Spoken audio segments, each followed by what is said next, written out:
Hey everyone, this is Kevin from thechesswebsite.com, and today we're going to be going over a nice little middle game tactic, and it's the bishop sacrifice. And if any of y'all play chess regularly, you know that there's nothing more satisfying than a good sacrifice. If you've ever seen an Immortal game from the top players around the world, you never see an Immortal game without an amazing sacrifice. And today we're going to be going over one of the most common and basic sacrifices that every chess player needs to know.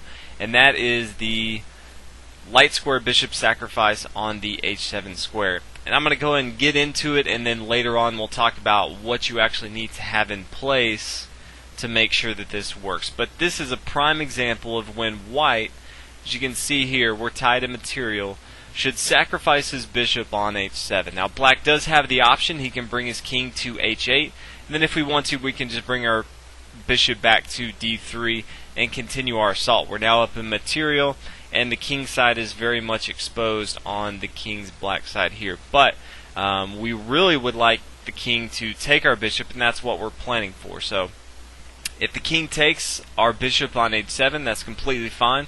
That's what we wanted. We're going to bring our knight to g5. Now in this instance we have our pawn here on h4, but we also have this knight being protected by c1. So even though this queen is attacking it from d8, we have two protectors on this knight here, and this knight's going to continue to attack this king. Now the king is going to move back to g8. Now I do realize that the king has a few other options. He can go to h8, but then he's going to be quickly mated if we bring our queen to h5.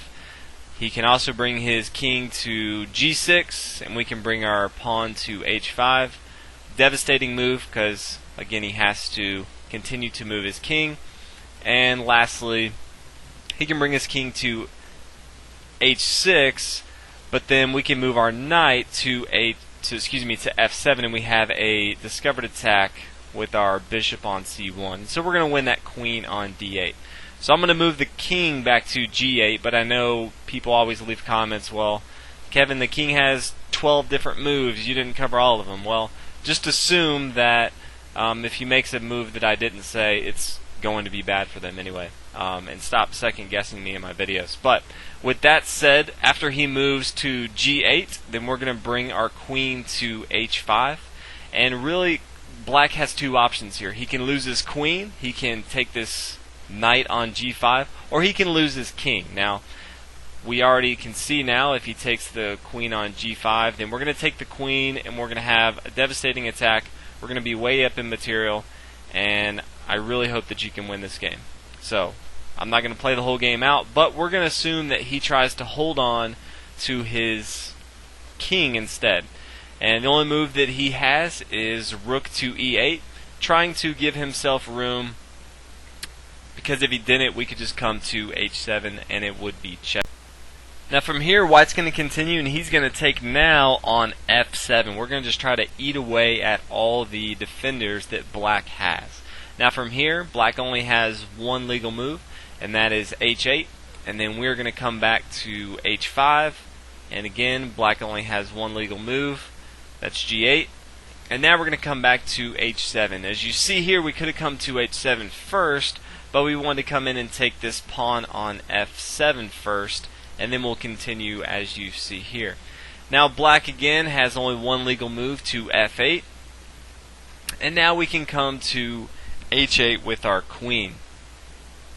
Now again, black only has one legal move, and he's going to come to e7, and from here we have checkmate. So queen to g7, and this is checkmate.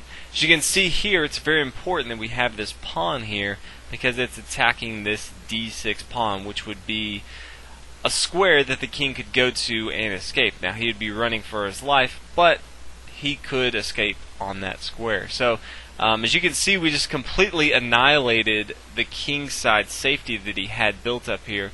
If you originally look at the position from the beginning, it looked like the king was safe, but as we saw, because we had a simple bishop sacrifice on h7, it quickly crumbled and white won the game easily. So there's a few things that you want to keep in mind that really need to be in place for this to work.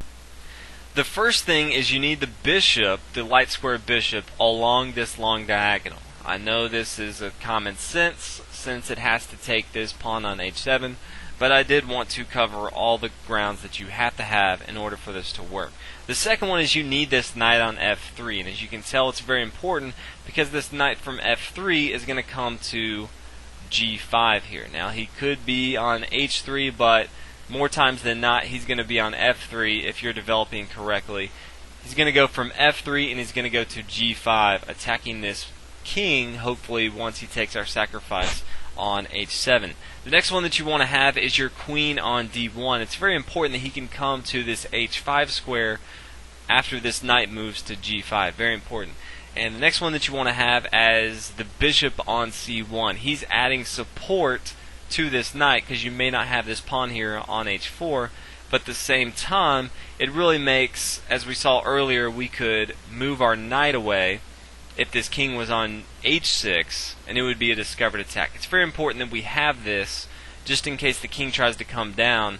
Once we move our knight to take this queen, it's no longer a good option for black because we have our bishop on c1. And last, and possibly most important, is we need a pawn on e5. And this is very important because if this pawn is not here, then this knight can move around and get into the way, or this king will have an escape route, as notably as we talked about before on d6. So it's very important right now to have this pawn on e5.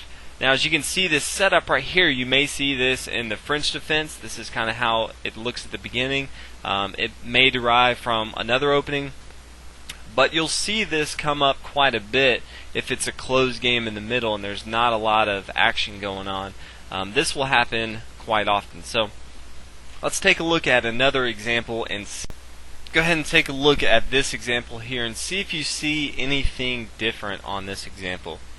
And hopefully you saw that we don't have our pawn here on e5. I've removed the pawn here on e5 and the pawn here on c7 to make the material the same on both sides. But if you look at it now, if we take on h7, again we're giving up 2 points in material here. If he takes on h7, we're now going to bring our knight to g5. If he comes back to g8, again we're going to continue with queen to h5, but now there's a big difference. Black can now bring his knight to f6, and he's not only blocking the square on h7 that we would like to attack with checkmate, but he's also attacking our queen on h5, so our queen's going to have to do something, and in this case he's going to have to retreat. Now this is not good for white because again we did give up our bishop to do this. So it's very important, as you can see, that this pawn here on e5 is there. So in this case he could take this knight on f6 and then we would continue to have our attack there. So keep this in mind. Let's go and take a look at this example and see if you can play through and see why this won't work. And hopefully you came up with, after bishop to h7, king takes h7, knight to g5, king back to g8, and our queen to h5, that black has two options here. He can bring his bishop to f5, or he can bring his queen down to d3. And as you can see, what both of those did is both of those defended this h7 pawn.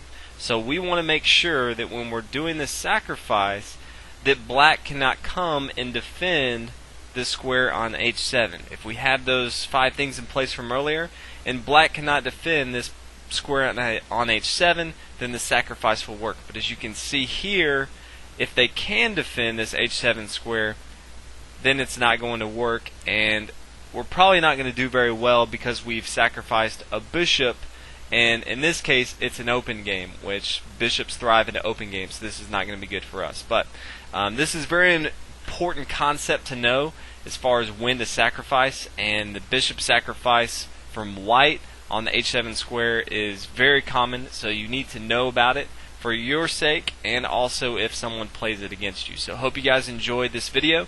If you haven't already, check out the website, www.thechesswebsite.com, and I'll see you guys in the next video. Thanks for watching.